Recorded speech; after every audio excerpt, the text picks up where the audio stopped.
everybody. Oh my gosh, so I'm probably gonna post this on YouTube and Instagram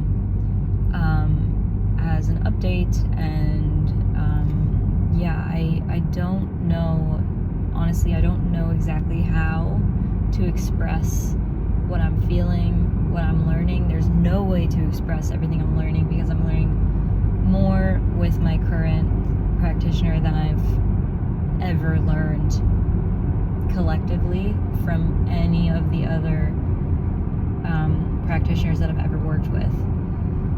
So I'm gonna just try to focus on one thing at a time. So this video is gonna be the story of my vaccine injury, and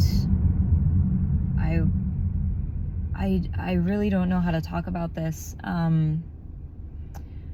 So the extremely short story, and then just real quick, I'm sorry I'm jumping all over the place, but like I said, I've been learning so much, healing through so much, and I want to share my story so I can educate and empower other people.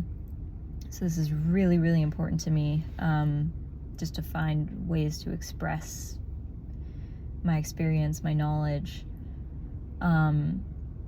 And so I'll continue to share videos, I'll continue to share stories, and hopefully I will help people in the ways that they need to actually get support that is empowering and, cohesive rather than, like dismissive.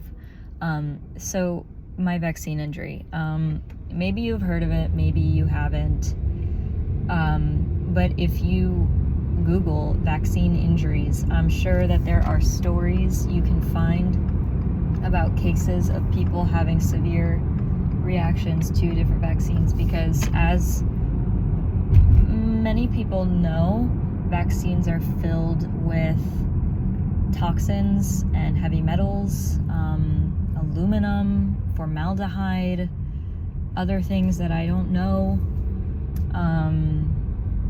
but they're not good. They're filled with heavy metals and toxins, basically. So this is the story. I was planning a trip to Africa. I was going to Benin, and I was going to do a cultural collaboration with some of the most incredible people that I've ever met in my life. And these people are artists and dancers, humanitarian type people, sensitive, somatic worker type people, somatic educators, body workers, dance teachers and artists.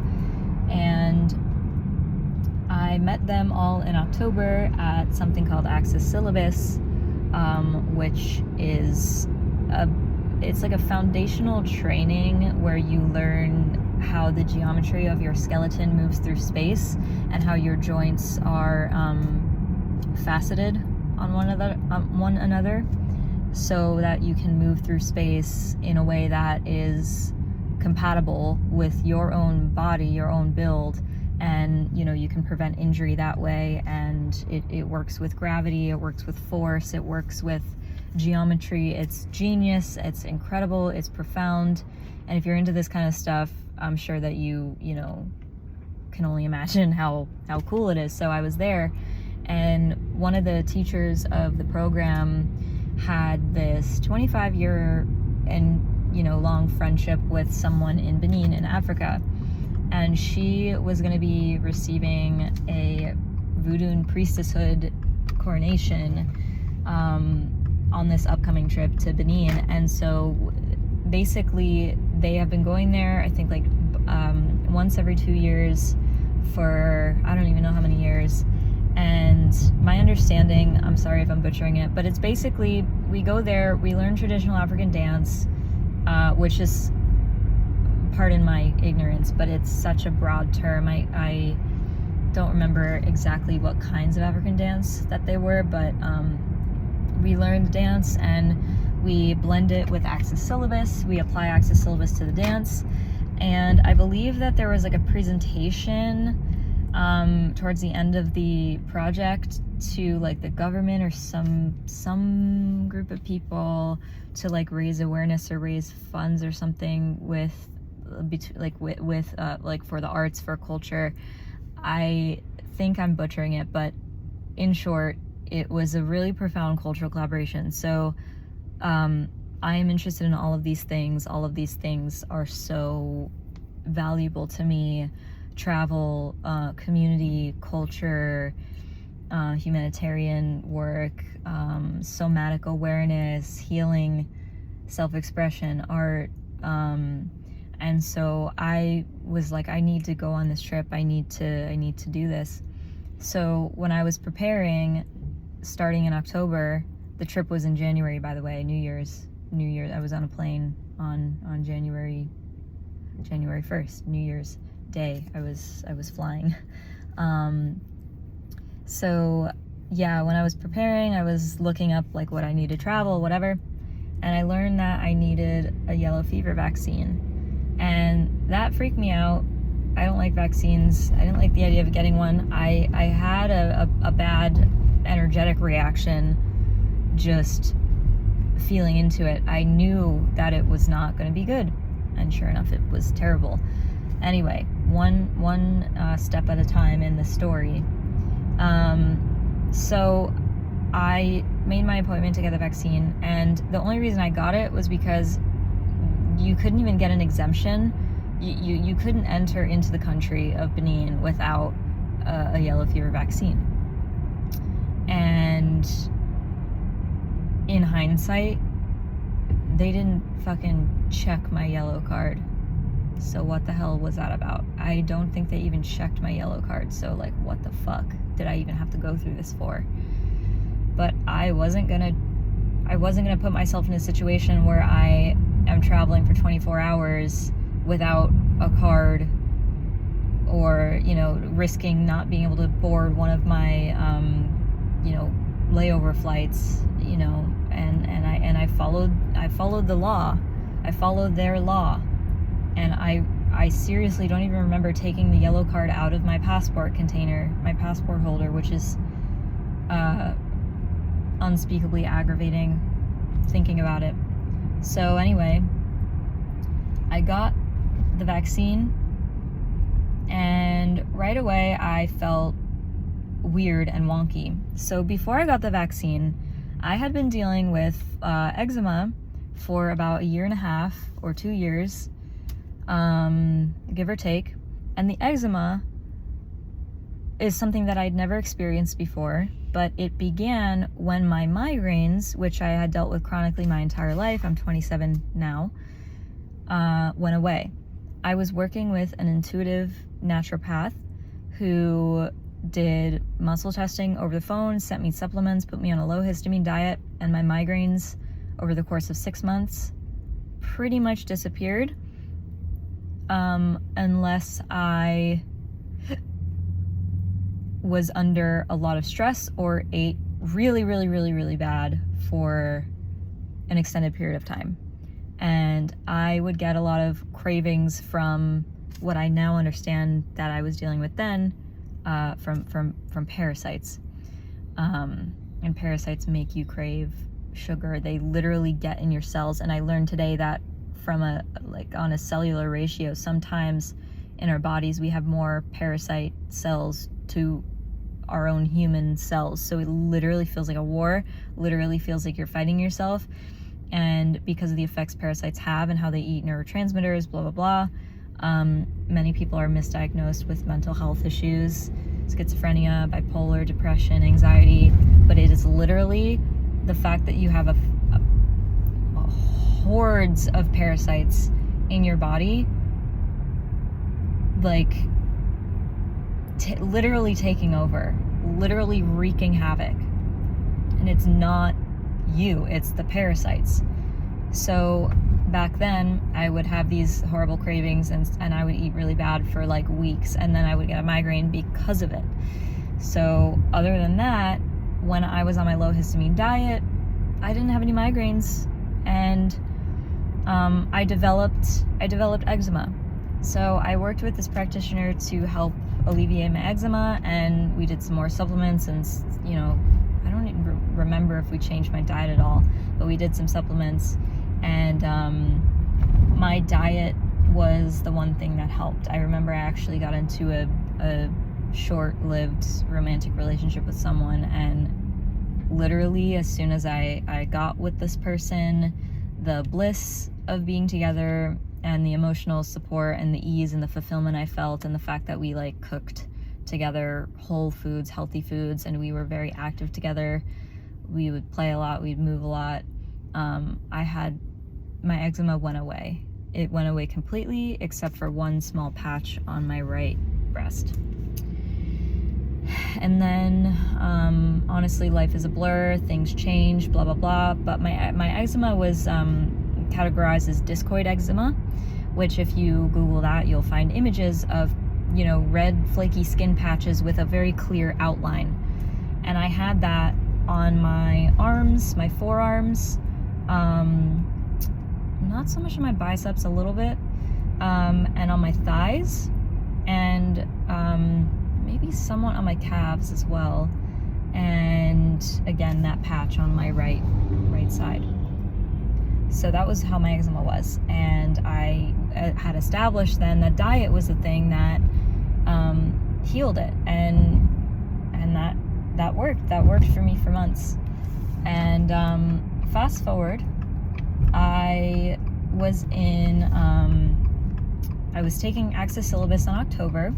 This was, so that relationship I was just telling you about, that ended in June that year. So September, October. So it was about 4 months between the relationship and Access Syllabus that my body was without the support of this person. And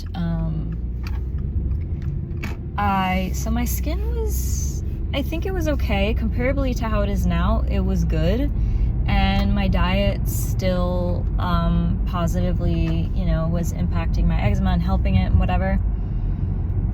And before going to Africa, between Access Syllabus and January, when I was to leave for Africa, I was in a pretty stressful situation. I'll just say family drama, and leave it at that. But I'm very sensitive. I'm very sensitive to stress, and as we all are, but we may not realize it per se all the time.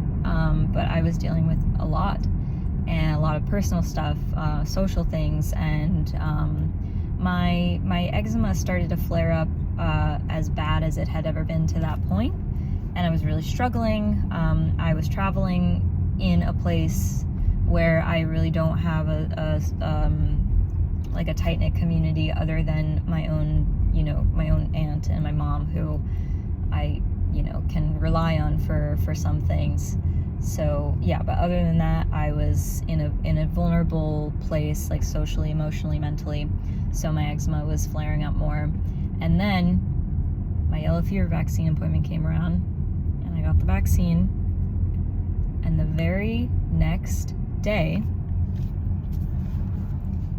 I got eczema all over my chest, my shoulders, the creases of my elbows. You can hardly see, you can see lines in the video as if I'm like an old person. Do you see those lines? That's because of the dryness. After I got the vaccine, my eczema changed. It is no longer discoid eczema. You cannot look at this and tell me you see a straight line. My entire flesh is rough. It's not even scaly, but it's thick. My skin is like thick, and I don't have those normal like folds in dewy, like healthy, plump skin. I have like reptile skin folds, like the neck of an outstretched turtle, as if it's stretching it, bending it one way or another. The way that rough reptilian skin would fold is how the skin around the creases of my elbows, my knees, my shoulders, look at that. You can tell, you can kind of tell how dry that is, the way that my skin folds, it's not normal. That's not normal. That is not normal.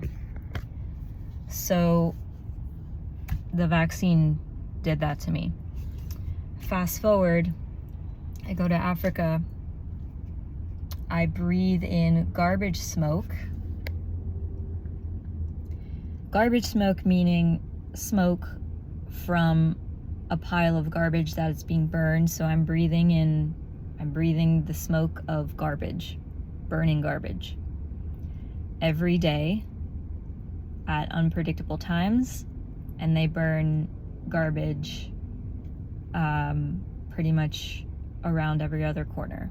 The hotel, the place that I was staying at, is a third world country, by the way. It's not, when I say hotel, there's no temperature control. I'm sleeping under a mosquito net. My toilet had no seat on it, so my butt was very bruised by the end of my time.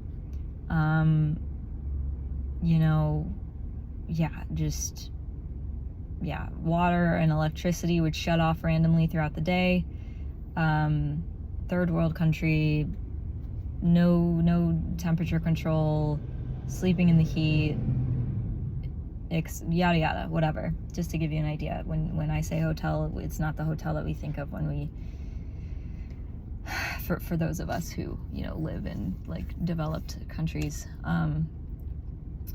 So anyway, I had a really bad flare-up when I was in Africa, and I pretty much almost fainted and felt like I was losing consciousness, and my proprioception was all messed up, which means my sense of my physical body in space, my spatial awareness, like my physiological spatial awareness, was out of whack and misfiring.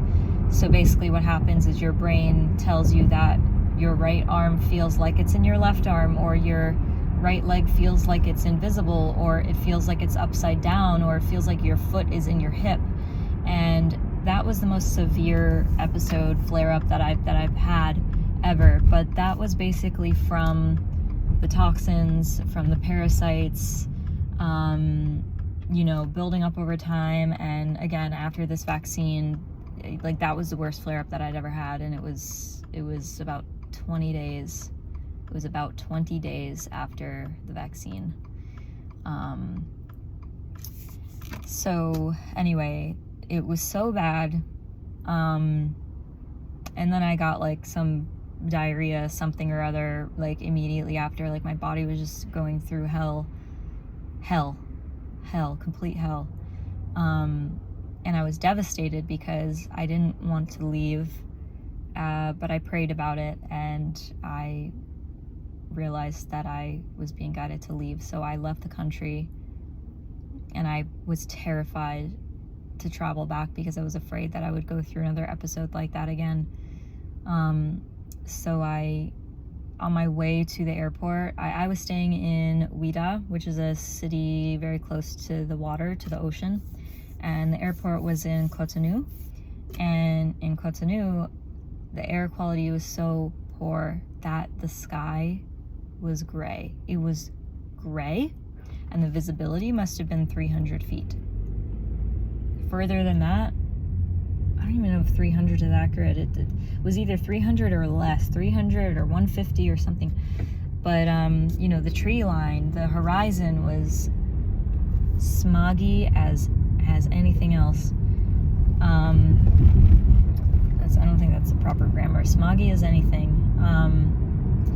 And on the way there, I smelt what smelt like a nail salon on fire.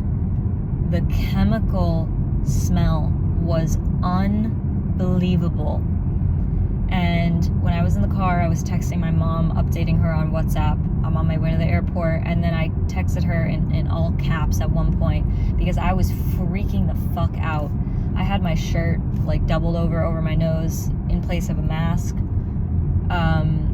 But my hands went numb, my body went numb. I started to tingle. I started to have the same flare-up, the same situation again from breathing in these chemicals. It triggered it again. And I was screaming in writing at my mom, like, pray for me right now because I'm afraid. I don't know if I'm gonna die. I don't know if I'm gonna make it. I don't know if I'm gonna pass out. I don't know if I'll be able to travel. I don't know if what's gonna happen, but I am literally falling apart, literally not able to function neurologically. I was having these insane flare-ups. So she prayed for me, and she told me that she asked her Uber driver that she was with at the time I was texting her to pray for me as well, and they did, and I felt emotional relief immediately. But it took a while for my body to come back down. That lasted a few minutes, and the neurological imbalances would come and go in waves. Anyway, I got to the airport. The main episode went away. I was fucking relieved. I was still terrified because do you know how scary it is to experience a neurological flare-up like that in the middle of fucking Benin when you came from Florida and you know no one and you're in a scary different country in the back of a car from someone that you don't know personally. You know, the facilitator of the trip knows the person and trusts them enough to send me off, but I'm alone and I'm having this in Benin on my way to the airport to fly back to the US. I'm about to travel for 24 hours and this happens right before the airport. It was excruciating, and that's how my life has been since then.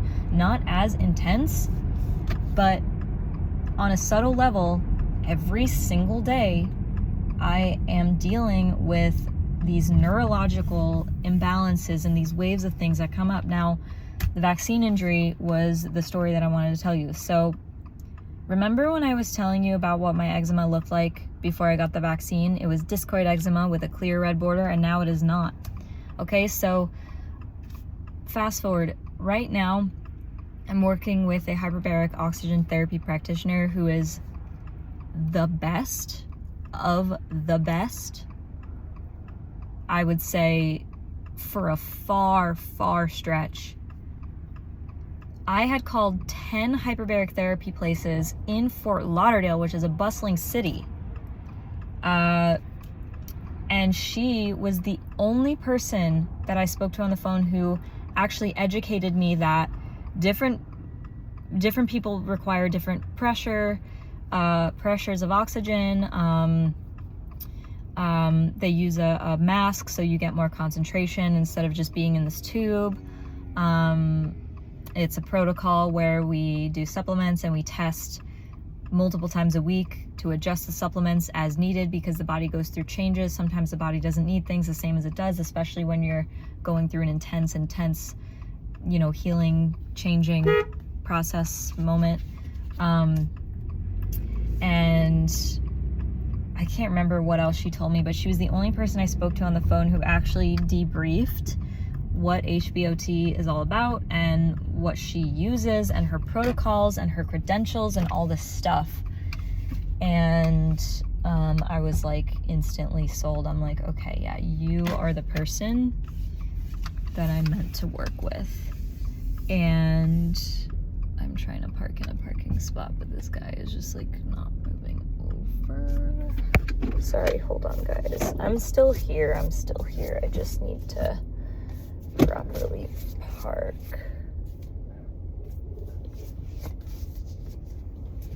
Okay. Because I'm going to continue telling you this story. So, yeah, I booked with her. So, long story short, I started working with her on February 3rd. That was my first, what do they call it? A dive. My first session in the tank. And today is the 19th of February. So today I had a little meeting with her after my session, and because she does muscle testing, which if you don't understand this concept, our bodies know more than our minds do. So with muscle testing, what we do is we create a lock. So the tester will apply pressure to, for example, an extended arm, just like this. And she will say, match my pressure. So she'll apply pressure and you'll create a lock. You'll hold your arm there. And she will ask your body how it responds to different substances, different foods, different pathogens, toxins, viruses, supplements, activities, different things. And she will ask your body. So when your body is able to maintain the lock with little effort, that's a sign that your body responds strongly or well to something, or, you know, depending on how you ask, like, you know, your body is not affected by this thing. But when you are tested and your lock gives a little bit, so you have a little wiggle, that indicates that your body has a weak or imbalanced reaction to that specific thing that's being asked about. So today, my practitioner has these little cards with different things on them to see what was the main reason for my rash and the change in my rash. So she didn't look at the cards. She just put them one at a time, tested them, put them down, and then looked at them and said, interesting. And so on the cards, she had things like stress, pathogens, metals, parasites, mold. And so she tested me for each of them, and to her surprise, which goes to show that this is not her trying to be a righteous, egotistical, you know, medical practitioner who knows the best thing, who just, you know, sees that, oh, you're dealing with eczema, this means this. This means that I know why your body's doing this. I know what's best, which is a fucked up, false, outdated mindset, especially in the medical institution, that needs to die, because we need to learn how to actually fucking listen, like this woman knows how to do, because she was surprised that my skin rash was testing for stress and metals. And you know what? When I was reflecting on why my rash was giving me so much trouble and when it changed, I said to her, my rash didn't always used to be like this, and I'm trying to think what changed it. When did it change? And I backtracked and I said, okay, got the rash after the migraines, went to Africa. Oh, in Africa, I had the rash moved to my elbows and it changed the texture. And it happened the day after I got the vaccine. So her unbiased testing that caught her by surprise, that validated that metals and stress were the primary factors that were causing my eczema to be so out of control, that 1000% validated my experience of getting the scaly reptile terrible rash in the creases of my elbows, all across, you can see the red, and look, do you see that? It's a fucking blanket of red, and it is all over me. I did not used to have this. I did not used to have that. And it's everywhere. It is across my shoulders, across my chest, around my breasts, on my ribs, on my thighs, literally from like right below the fold of my thigh down to my knees, the creases of my knees, my calves. It's head to toe, everywhere. Thankfully, it's not on my face. Although I do have some, you know, like discoloration and dryness, imbalances, whatever, it fluctuates. But the day after I got the yellow fever vaccine, which has high levels of aluminum, amongst other things, that's when my eczema changes. And today, a month and a half after I got the vaccine, 2 months after I got the vaccine, my hyperbaric oxygen practitioner muscle tests me for the reasons why my rash is so crazy, and metals comes out and stress comes out, and it took her by surprise, and she wasn't even looking at the cards when she tested them, okay? So the reason I'm getting so worked up about this is because the moral of the story here is that I finally fucking found someone who knows how to listen, and who listens, someone who's curious, someone who is not set in their own mind. She is knowledgeable as heck. She's so knowledgeable, and she shares her knowledge with me every time I speak to her. She prints me out a new piece of paper with some information on the food and the metals and water and all these things that nobody that I've ever worked with before has ever shared with me in such a cohesive way, down to, you know, that down just, God, everything. Like, every little thing in our lives makes a difference and plays into how we are experiencing our health. Nothing should be overlooked. And the way that my own intuition and my emotions are validated in her presence, when I'm sitting on that table consulting with her, and I tell her about this symptom and this fear and this thing, and she comes at me with everything she knows about those things, and she asks my body, she muscle tests, she gets curious, she adjusts our protocol as is needed. I am booked out with her for hyperbaric sessions until May. So I'm here in Florida working with her, working on my health, healing, detoxing, one step at a time for 3 months. So this is a serious long-term kind of health commitment thing. This is the reason why I'm in Florida, because if you know me, you know I hate it here. I really don't like it. But this woman is enough of a reason for me to feel like I need to come back here next time I have any health concerns. When I move across the country, have kids, have a family, whatever, she's the person I'm coming back to address anything. Because the proof is in the pudding.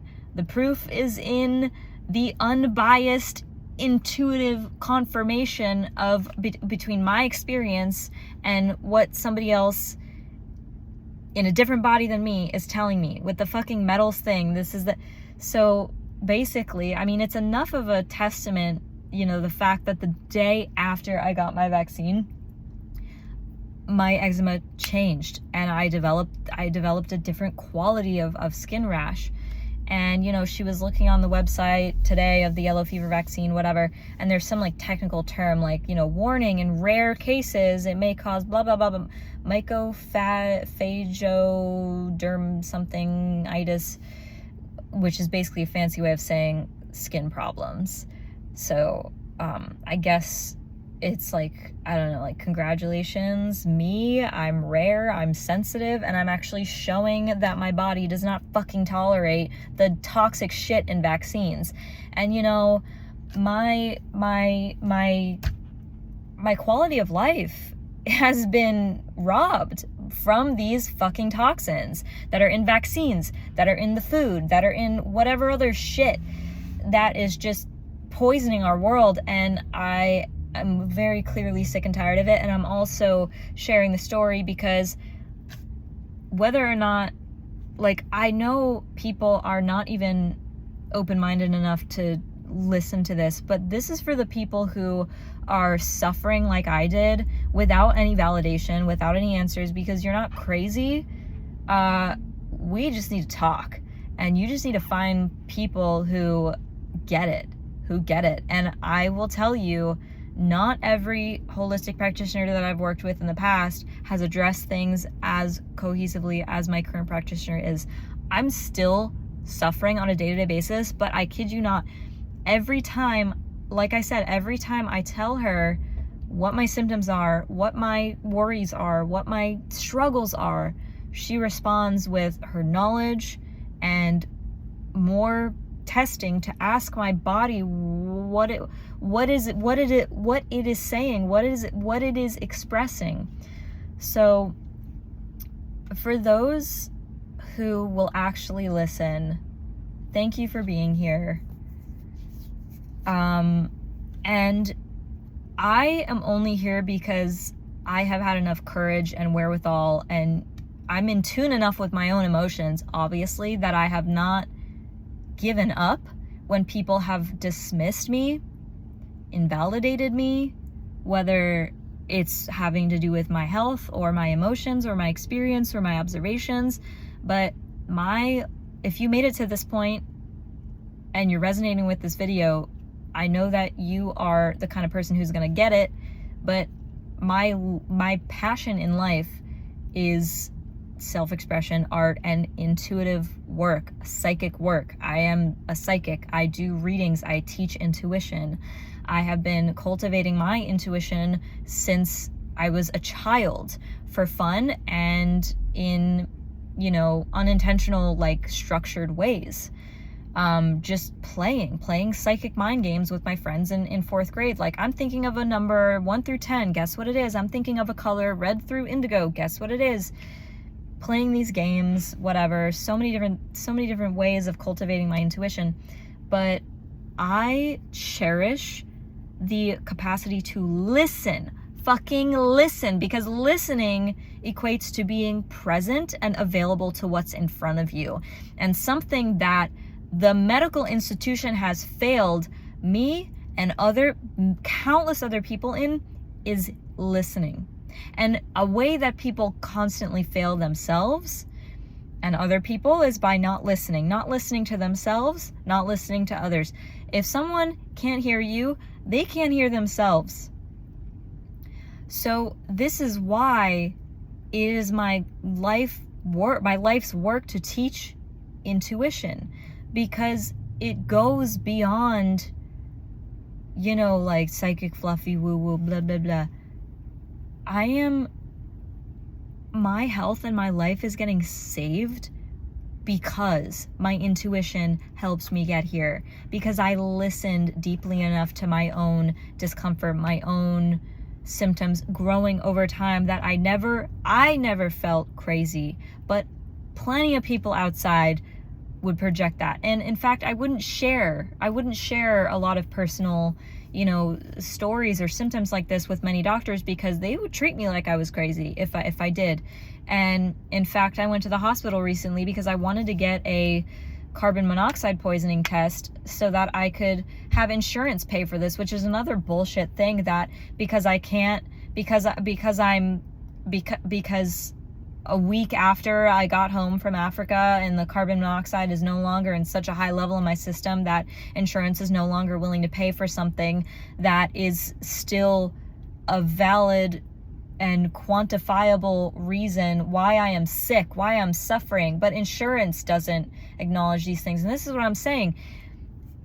Intuitive understanding and cohesive understanding of life, of health, it's not something that is established on a mainstream societal level. It's something that is hard to come by. And because this is a fight that I've been fighting for my whole life, I'm here to give you this story to educate and empower people, and that's it. I don't give a shit what you think about me, because this is not for you. This is not for the people who are going to judge me and who aren't capable of receiving what I have to share anyway. And it pisses me off, and it's sad, and it's scary, and makes me feel vulnerable, because I know that the majority of people aren't capable of really hearing what I have to say. The majority of people aren't capable of being present with me in my experience. But again, this is not for them. This is for those who it is for. So I'm sharing this, trusting that it will find those people. And that's it.